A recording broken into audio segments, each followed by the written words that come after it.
अध्यक्ष महोदय, सन्माननीय सदस्य डॉक्टर नितीन राऊत यांनी जी लक्षवेधी मांडलेली आहे ती वस्तुस्थितीवर आधारित आहे। कारण नागपूर शहरामध्ये 2021 साली सप्टेंबर महिन्यामध्ये एक स्कूल बस आणि एक स्कूल व्हॅन यांचा अपघात झाला होता।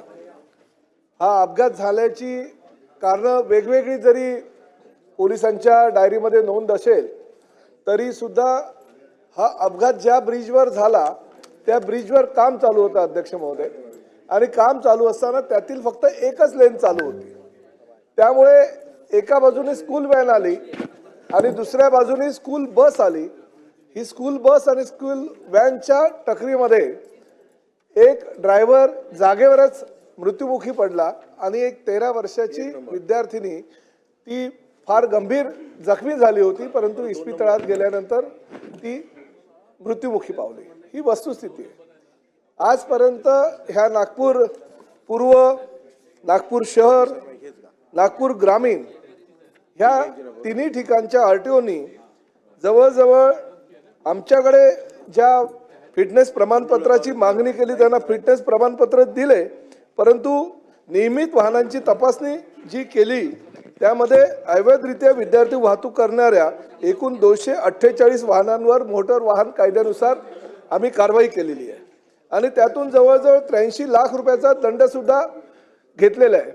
अध्यक्ष महोदय, विद्यार्थी वाहतूक करणाऱ्या गाड्या किंवा व्हॅन किंवा बस यावर कार्यवाही करणे अतिशय गरजेचे आहे। कारण आरटीओनी जसं बाकीच्या गाड्यांची वाहन तपासणी करणं गरजेचं आहे त्यापेक्षा जास्त स्कूल व्हॅन आणि स्कूल बसची वाहन तपासणी करणं गरजेचं आहे। मी हे सुद्धा या खात्याचा मंत्री म्हणून मान्य करतो की आमच्या लोकांनी काही प्रमाणात चुका केल्या। 2021 ला जर या स्कूल व्हॅनचं फिटनेस प्रमाणपत्र नाही आहे त्या व्हॅनला, हे कळल्यानंतर फक्त नोटीस देऊन त्यांनी थांबायला नको होतं। त्या ठिकाणी त्यांनी योग्य ती कारवाई केली असती तर कदाचित एका विद्यार्थिनीचा आणि एका ड्रायव्हरचा जीव वाचू शकला असता। अध्यक्ष महोदय, आपल्या लक्षवेधीच्या माध्यमातून मी जेव्हा ब्रीफिंग घेत होतो तेव्हा कालच मी तुम्हाला फोन केला आणि तुम्हाला विचारलं की तुमची अपेक्षा काय, कारण शेवटी स्कूल बस आणि स्कूल व्हॅनच्या बाबतीत गांभीर्यानं आमच्या डिपार्टमेंटनं फार ही गोष्ट घेतलेली आहे। मी ताबडतोब माझ्या सगळ्या आरटीओंना, फक्त नागपूरच्याच नाही तर महाराष्ट्रातील सगळ्या आरटीओंना सांगितलं की फिटनेस प्रमाणपत्र नसल्यानंतर त्या गाड्या रस्त्यावरच आल्या नाही पाहिजे, भले त्या कुठल्याही गाड्या असू द्या।